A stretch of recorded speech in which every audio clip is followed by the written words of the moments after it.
Today is Monday, March 10th, and this is the ADM Investor Services Weekly Market Kickoff.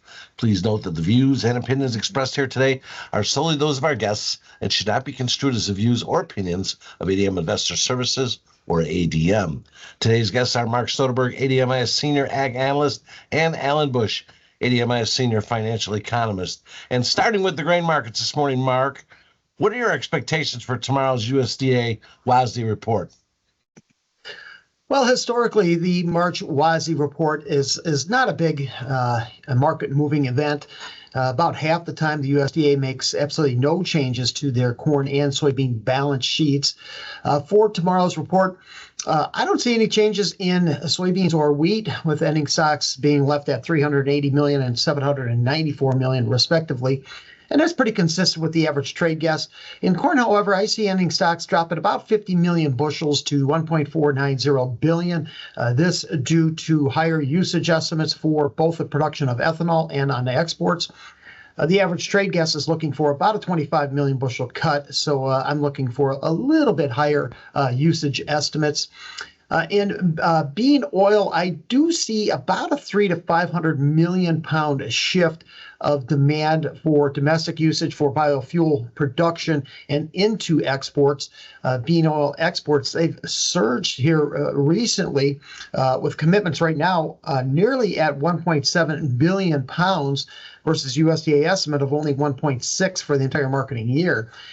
Usage for the production of biofuels has slowed rather dramatically as well here as at the beginning of the new year with the expiration of the $1 per gallon blenders credit at the end of last year.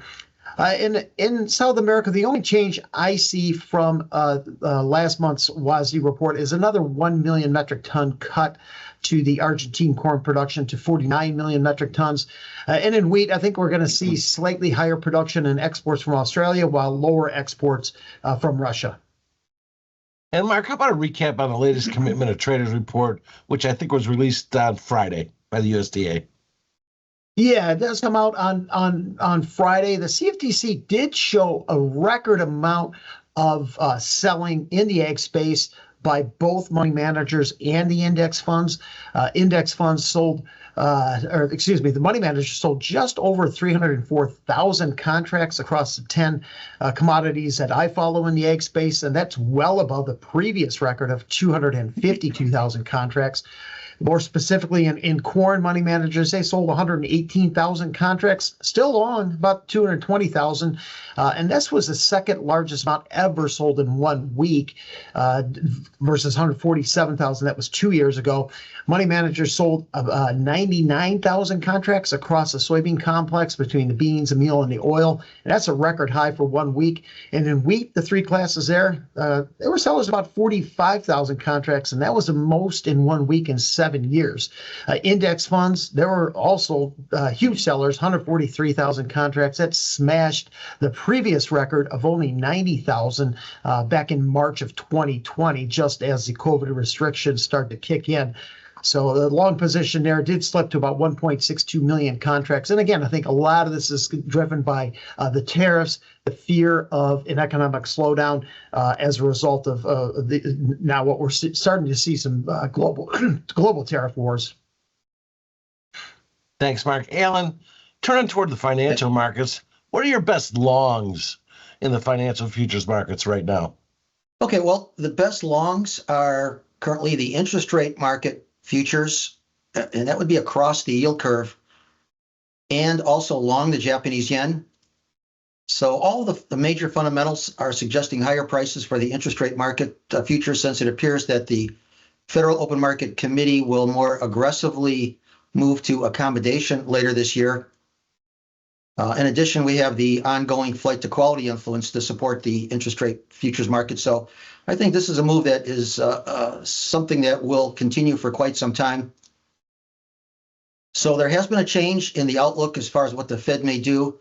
Right now, it looks like the Fed will remain on hold at the March and May meetings, but there will probably be the first rate cut in June, followed by 2 additional rate cuts. So all of that is supportive to the interest rate futures markets.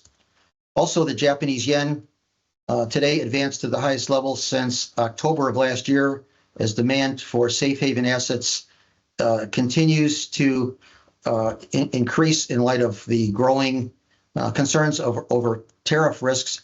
Also, we have interest rates in Japan already increasing, with Japan's 10-year government bond yield increasing to almost 1.6%. That's the highest level in over 16 years.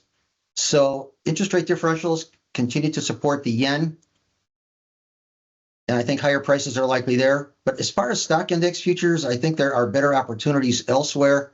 Stock index futures are currently under some pressure with the trade situation, a weaker global economy. So I think I would not do much there.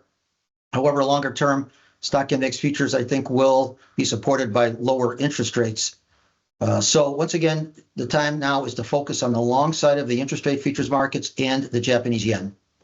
Alan, question for you, as we move through the summer here, say we have a rate reduction in June, what does it look like if inflation numbers continue to stay up? Will they back away from further reductions later in the year?